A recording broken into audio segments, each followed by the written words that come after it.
नमस्ते और स्वागत है आपका। कभी कभी ऐसा नहीं लगता कि जिंदगी के अलग अलग हिस्सों जैसे हमारा काम, हमारी सेहत और मन की शांति, इनके बीच एक बैलेंस बनाना कितना मुश्किल हो जाता है।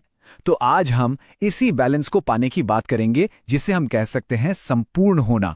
ये वो अवस्था है जहां हम शारीरिक, मानसिक और आध्यात्मिक हर तरह से खुद को मजबूत और कंट्रोल में महसूस करते हैं। अच्छा, इस सफर को शुरू करने के लिए ना एक बहुत मजबूत इरादे की जरूरत है।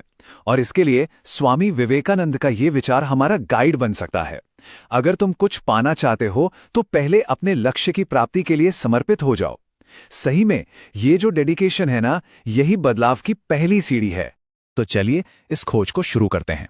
सबसे पहला और बड़ा सवाल तो यही है कि आज की इस भागदौड़ भरी दुनिया में हम इतना असंतुलित, इतना अनबैलेंस्ड महसूस ही क्यों करते हैं आखिर?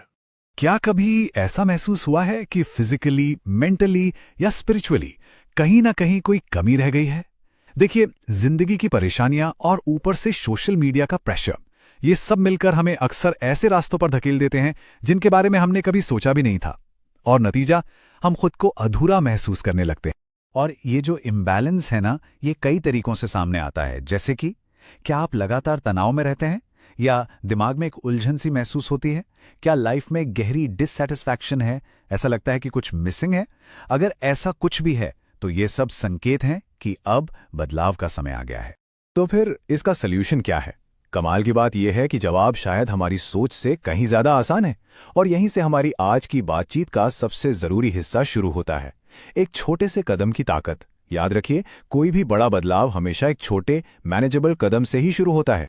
ये देखिए, ये एक बहुत ही कॉमन डायलेमा है। एक तरफ हम सोचते हैं कि सही समय का इंतजार करें, जो असल में सिर्फ टालमटोल का एक बहाना बन जाता है। और दूसरी तरफ है बस एक छोटा सा कदम उठा लेना, जो तुरंत एक मोमेंटम बना देता है। बात सीधी सी है, परफेक्ट शुरुआत का इंतजार करने से लाख गुना बेहतर है बस शुरुआत कर देना। तो इस जर्नी को शुरू करने के लिए ये रहा एक सिंपल सा 4 स्टेप का रोड मैप। पहला कदम, बहाने बनाना बंद कीजिए, क्योंकि बहाने हमारी ग्रोथ को रोकते हैं। दूसरा, ऐसे लक्ष्य बनाइए जो रियलिस्टिक हो, ताकि हम निराश होकर छोड़ ना दें।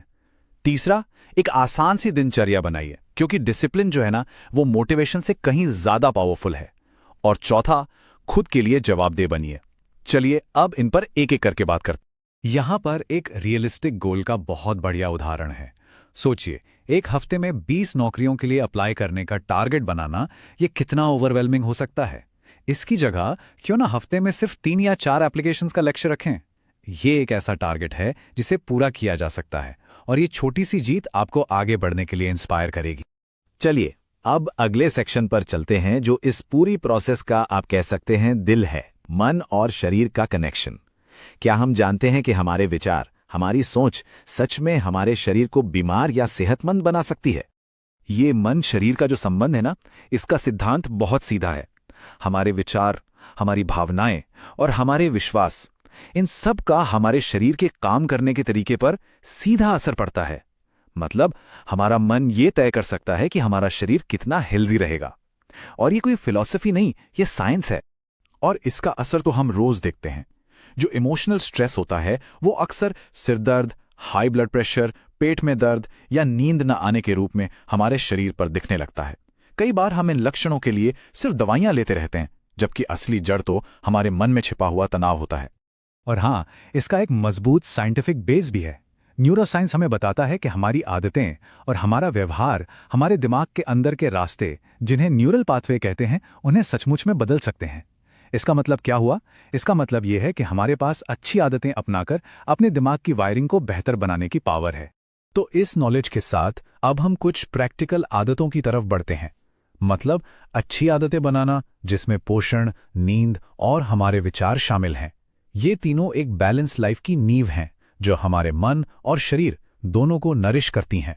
तो सबसे पहले बात करते हैं खाने की, जिसे सहज भोजन या इंट्यूटिव ईटिंग कहते हैं। ये असल में डाइट कल्चर को ना कहने और खाने का कंट्रोल वापस अपने हाथों में लेने का एक तरीका है।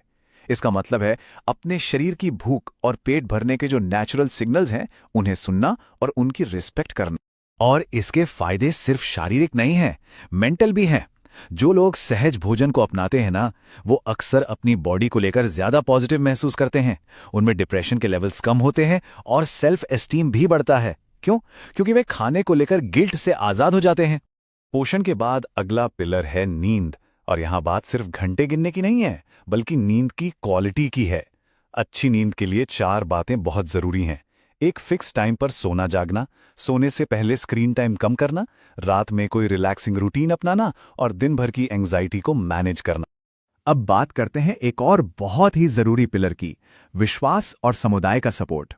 हमारी अंदर की ताकत तब और भी बढ़ जाती है जब हमें बाहर से भी सहारा मिलता है।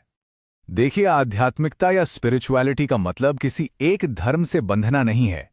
इसका मतलब है एक ऐसी बिलीफ सिस्टम पर भरोसा करना, चाहे वो प्रार्थना के जरिए हो, संगीत से हो, मेडिटेशन से हो या प्रकृति से जुड़कर, ताकि मुश्किल वक्त में हमें अंदर से ताकत और शांति मिल सके। और बाहरी सपोर्ट के लिए लोगों से जुड़ना तो जरूरी है ही, लेकिन यहां एकांत, सॉलिट्यूड और अलगाव, आइसोलेशन के बीच का फर्क समझना बहुत जरूरी है। एकांत मतलब अपनी मर्जी से अकेले वक्त बिताना, यह हमें तरोताजा कर सकता है। लेकिन अलगाव मतलब लोगों से कट जाना, यह हमारी सेहत के लिए बहुत हानिकारक है। और यह सिर्फ एक फीलिंग नहीं है, इसके बहुत गंभीर हेल्थ कॉन्सिक्वेंसेस होते हैं। रिसर्च बताती है कि लंबे समय तक सोशल आइसोलेशन से मोटापा, दिल की बीमारी, एंग्जाइटी और डिप्रेशन का खतरा कई गुना बढ़ जाता है। इससे पता चलता है कि एक सपोर्ट सिस्टम का ना होना कितना खतरनाक हो सकता है। और अब हम आते हैं निष्कर्ष पर। इस पूरी बातचीत का जो सार है वो ये है कि संपूर्ण होना कोई मंजिल नहीं है, बल्कि ये खुद एक खूबसूरत यात्रा है। हमें इस प्रोसेस को एंजॉय करना है। हमारी हेल्थ एक जर्नी है, डेस्टिनेशन नहीं। जिंदगी तो लगातार बदलती रहती है और हमारा गोल बस हर दिन इस पर काम करते रहना है, ना कि परफेक्शन की किसी एक स्टेट को पा लेना। गलतियां होंगी, असफलताएं भी मिलेंगी, लेकिन वो सब सीखने का हिस्सा है, जर्नी का अंत नहीं। और इस यात्रा के लिए रविंद्रनाथ टैगोर का ये विचार हमें हमेशा प्रेरणा दे सकता है। आत्मसुधार का सफर सकारात्मक सोच से ही शुरू होता है। हमारा माइंडसेट ही हमारी डायरेक्शन तय करता है। तो इन सब बातों के बाद अब सवाल सिर्फ एक ही बचता है, आज वो पहला छोटा कदम क्या होगा? क्योंकि हमारी पूरी यात्रा उसी एक कदम से शुरू होगी।